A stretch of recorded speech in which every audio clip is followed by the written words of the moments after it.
If you're not sure on the best way to break out of the rut of endless skilling grinds, watching this video is going to show you why one of OSRS's newest encounters, the Moons of Peril, is the best content to tackle if you're looking to progress your account and gain the skills you need to tackle endgame content.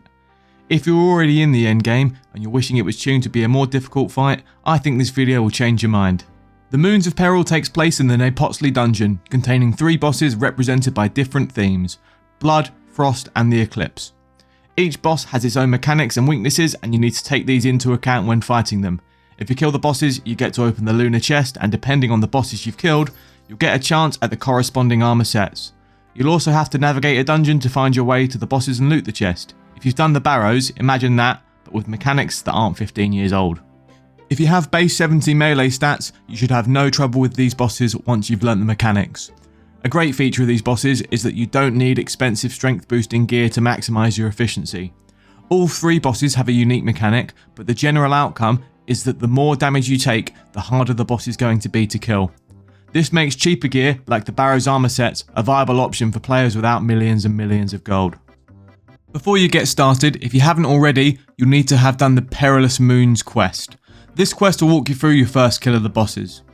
The new armor and weapons that you can get as a reward are pretty cool and will certainly see some niche usage. The Eclipse Moon armor and the Atlatl is a unique set with a ranged weapon that rolls its damage off of your melee strength bonus and provides a burn effect similar to poison.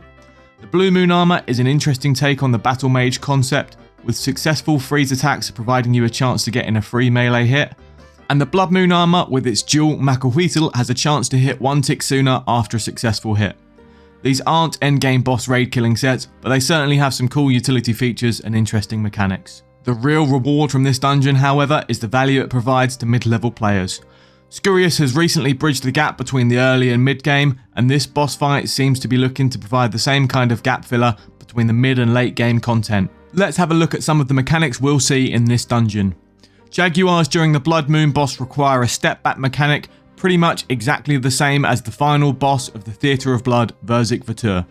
Speaking from experience, when I did entry mode Theatre of Blood for the quest, learning this step back movement mechanic was the hardest thing to get used to in the game, so it's great that there's somewhere for players to cut their teeth on this kind of thing. It also has the blood pool phase, where you'll have to avoid certain floor tiles. This is comparable to the Falling Hands in Pestilent Bloat, the Poisonous Floor during Zarpus, and blood pools in the Maiden of Sugardinti, 3 other Theatre of Blood bosses. These are far from the only places brushing up on these skills will be useful, but they're the first 3 that come to mind. Any melee attack style will be able to effectively damage the enemy, but to optimise your damage, you should be using a weapon with a good slash bonus on the slash attack style, making weapons like the Dragon Scimitar or the iconic Abyssal Whip great options. Obviously, if you've got a top tier weapon like the Scythe or Fang, any advice I'm going to be giving you on attack styles may not apply. The Eclipse Moon has a shield mechanic pretty much ripped straight out of the Inferno final boss fight against Zook. Considering you'd usually have to get through 69 waves to even practice this technique, it's amazing to have somewhere in the game to familiarise yourself with it. The only real difference is the shield goes round in a circle instead of back and forth. If you're a lower level, the Eclipse Moon is vulnerable to stabbing attacks, so bear this in mind if you want the extra edge. The other mechanic to be aware of is the one where the boss teleports around the room and you need to face them to protect yourself and deal damage. This mechanic is pretty easy once you get the hang of it, but it feels so good and is very rewarding when you do it successfully. The Blue Moon has less specific examples, but the Tornado phase is going to be super helpful for teaching about pathing and navigating moving obstacles. There's also a fairly unique mechanic where your weapon's taken from you and placed in a block of ice. You'll need to attack it to release it whilst dodging the ice spikes that appear. It's weak to crush attacks, so to maximise your damage, maces, mauls and the like will be your optimal choice. A shared mechanic in all 3 bosses is the way you have to move around the circular tiles, standing on the currently illuminated one. This is easy to learn, but hard to master if you want to damage the boss efficiently. If you've had a go at this dungeon already, let me know in the comments which boss you find the toughest or the funnest. I've been struggling with the Blood Moon, but really enjoy the Eclipse. The other great thing about this dungeon is you can kill these bosses for completely free if you have reasonable gear. They are weak to melee attack styles, so there's no runes or ammunition cost. Forget about bringing supplies too, as you can restore your health, prayer and boost your stats, with food and potions sourced in the dungeon itself between bosses.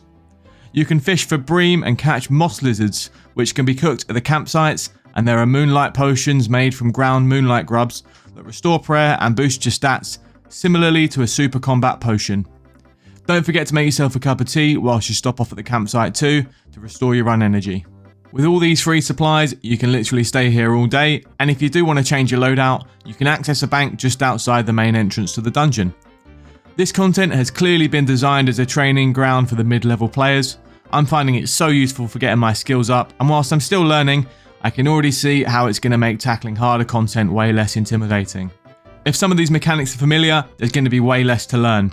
It's also much less punishing than endgame content if you mess up, giving you a chance to recover and try again instead of getting smacked for your whole HP bar straight away. I think this is so good, not just for the enjoyment of mid and early game players, but for the long-term health of the game. The more players we can get towards the end game, the more content that Jagex can make focused towards the end game player. The recent early and mid game updates seem to be paving the way for a new generation of players to get their teeth stuck into raids and other tough PVM, and I can't wait for it. Let me know what you think in the comments. If you disagree, I'd love to hear why. If you've made it this far, please drop a like and subscribe to see more content like this from me. That's it from me today. Have a good one.